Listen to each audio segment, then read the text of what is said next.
샬롬 반갑습니다.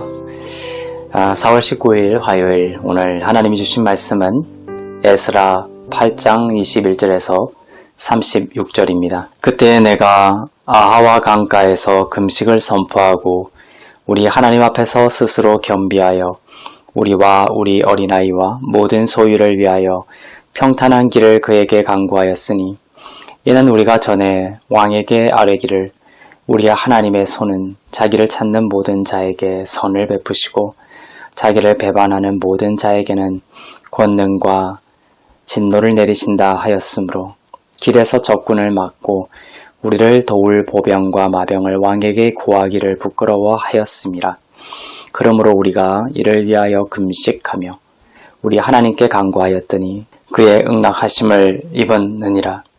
그때 내가 제사장의 우두머리들 중 12명 곧 세레바와 하사랴와 그의 형제 10명을 따로 세우고 그들에게 왕과 모사들과 방백들과 또 그곳에 있는 이스라엘 무리가 우리 하나님의 성전을 위하여 드린 은과 금과 그릇들을 달아서 주었으니 내가 달아서 그들 손에 준 것은 은이 650달란트요 은그릇이 100달란트요 금이 100달란트며 또 금잔이 20개라 그 무게는 1000다리요 또 아름답고 빛나 금같이 보배로운 녹그릇이 2개라.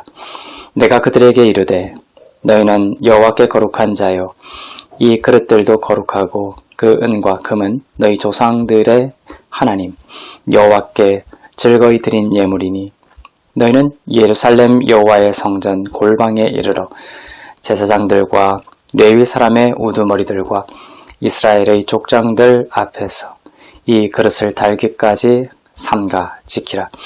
이에 제사장들과 레위 사람들이 은과 금과 그릇을 예루살렘 우리 하나님의 성전으로 가져가려 하여 그 무게대로 받으니라. 첫째 달 12일에 우리가 아하와 강을 떠나 예루살렘으로 갈새 우리 하나님의 손이 우리를 도우사 대적과 길에 매복한 자의 손에서 건지신지라. 이에 예루살렘에 이르러 거기서 3일간 머물고 제4일에 우리 하나님의 성전에서 은과 금과 그릇을 달아서 제사장 우리아의 아들 무메모스의 손에 넘기니 비나스의 아들 엘리아살과 레위 사람 예수아의 아들 요사박과 빈누이의 아들 노아데가 함께 있어 모든 것을 다 세고 달아보고 그 무게의 총량을 그때에 기록하였느니라. 사로잡혔던 자의 자손 곧 이방에서 돌아온 자들이 이스라엘의 하나님께 번제를 드렸는데 이스라엘 전체를 위한 숫송아지가 12마리요 또 순양이 96마리요 어린 양이 77마리요 또 속죄제의 순념소가 12마리니 모두 여호와께 드린 번제물이라. 무리가 또 왕의 조서를 왕의 총독들과 유브라데 강 건너편 총독들에게 넘겨주매 그들이 백성과 하나님의 성전을 도왔느니라. 아멘. 이스라엘 백성들의 2차 기환에 대한 말씀입니다.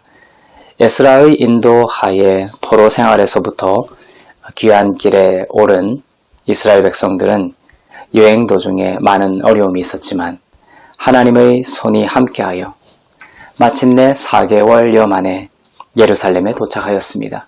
예루살렘에 도착한 백성들은 바벨론에서 가져온 은과 금 등 헌물들을 성전에 바쳤으며 번제와 속죄제를 하나님께 드렸습니다. 오늘 묵상 가운데 하나님께서 주시는 마음은 크게 2가지입니다. 첫째는 하나님의 손을 의지하라입니다.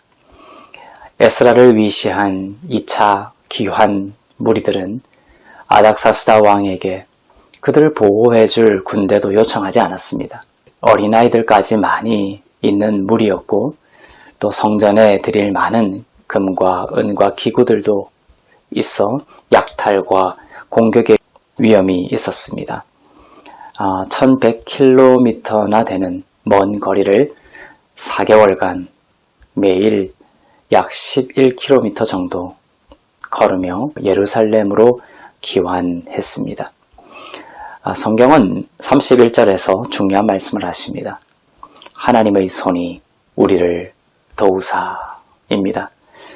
성경은 하나님의 손은 항상 승리하는 의로운 손이라고 하십니다. 크고 강한 손이라고 하십니다. 하나님의 손이 여러분을 붙잡으면 여러분 자신도 벗어날 길이 없는 강한 능력의 손이십니다. 오늘 하나님의 손이 여러분과 함께 하심을 믿고 고백하시길 바랍니다. 하나님의 손이 여러분과 함께 하십니다. 하나님의 손이 여러분의 가정과 자녀들과 직장의 모든 형편들을 붙들고 계심을 믿으시길 바랍니다. 둘째는 함께 지어져 가는 하나님의 성전입니다. 에스라의 많은 귀한의 이야기들이 있지만 왜, 무엇을 위해 하나님께서 이 일을 신실하게 하시느냐를 생각해야 합니다. 오늘 본문의 마지막 구절이 그 힌트입니다. 바로 하나님의 성전입니다. 이스라엘이 무너지고 잡혀갔다라는 것의 의미는 성전이 무너졌다라는 뜻입니다. 그 회복을 이야기하고 있는 에스라서는 바로 성전의 회복을 의미합니다. 하나님의 성전은 인간의 정과 망치로 세워 올리는 돌성전이 아니라 예수 그리스도를 말합니다. 예수 그리스도의 죽으심과 부활을 통해 주님이 우리의 온전한 성전이 되셨습니다. 그 안에서 성도들도 성령께서 떠나지 아니하시는 성전이 되었습니다. 여러분이 빛나는 하나님의 성전임을 잊지 마십시오. 언약적인 측면에서 여러분의 성전됨은 성취되었습니다. 그런데 그 성취된 언약이 이 땅 위에서 드러나는 측면에서는 우리는 그리스도를 닮은 성전으로 지어져 가고 있는 것입니다. 그리스도를 떠나서는 안 됩니다. 그리스도를 바라봄으로 가능합니다. 그리스도가 중심이 되심으로 가능합니다. 또한 이 성전은 성도들이 서로 연결되어지는 것으로 이루어집니다. 오늘 본문에서 제사장들, 레위인들을 비롯해 많은 사람들과 섬김들이 나오는데 홀로 세워지는 것이 아님을 나타냅니다. 에베소서 2장 21절에서 22절을 읽겠습니다. 그의 안에서 건물마다 서로 연결하여 주 안에서 성전이 되어가고 너희도 성령 안에서 하나님이 거하실 처소가 되기 위하여 그리스도 예수 안에서 함께 지어져 가느니라. 21절에 서로라는 단어를 쓰십니다. 22절에는 함께라는 단어를 쓰십니다. 하나님의 나라는 성도들과 그리스도 간의 연합, 그리고 성도들 간의 연합을 통해 역사됩니다. 하나님께서 교회 가운데 역사하지 못하시도록 사단이 쓰는 방법 중에 하나가 교회 안에서 함께를 삭제시키는 것입니다. 분열시키고 분리시키는 것입니다. 혈관이 흐르지 못하게 하는 것입니다.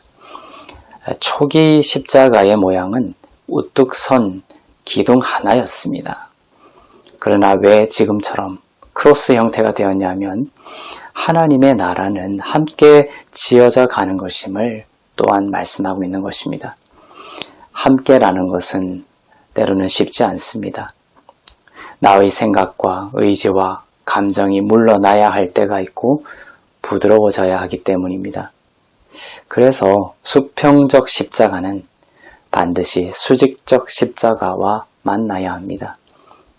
그리스도가 우리 가운데 다스리시고 그리스도가 영광을 받으시면 하나님의 성전은 하나님의 손에 의해 넉넉히 함께 지어져 가게 될 것입니다. 하나님의 지혜는 인간의 지혜를 초월합니다. 하나님의 지혜는 우리를 결코 실망시키지 않으시고 반드시 그 영광을 나타내실 것입니다.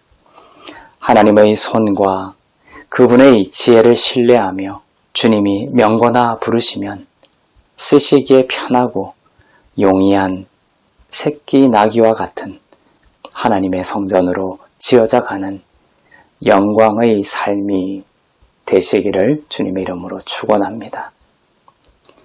기도하겠습니다. 오늘도 하나님의 손이 우리와 함께 하심을 믿습니다. 그리스도를 바라보게 하시고 그분 안에서 함께 아름답게 지어져 가는 하나님의 영광이 가득한 하나님의 성전이 되게 하옵소서. 감사드리며 우리 주 예수 그리스도의 이름으로 기도합니다. 아멘.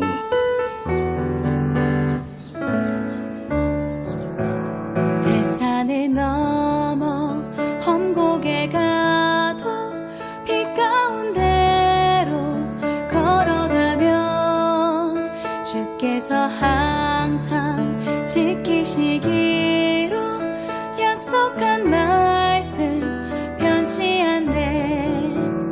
하늘의 영광 나의 맘속에 자고도 넘쳐 할렐루야를 힘차게 불러 영원히 주를 찬양하리. 캄캄한 밤을 다닐지라도 주께서 나의 길 되시고 나에게 밝은 빛이 되시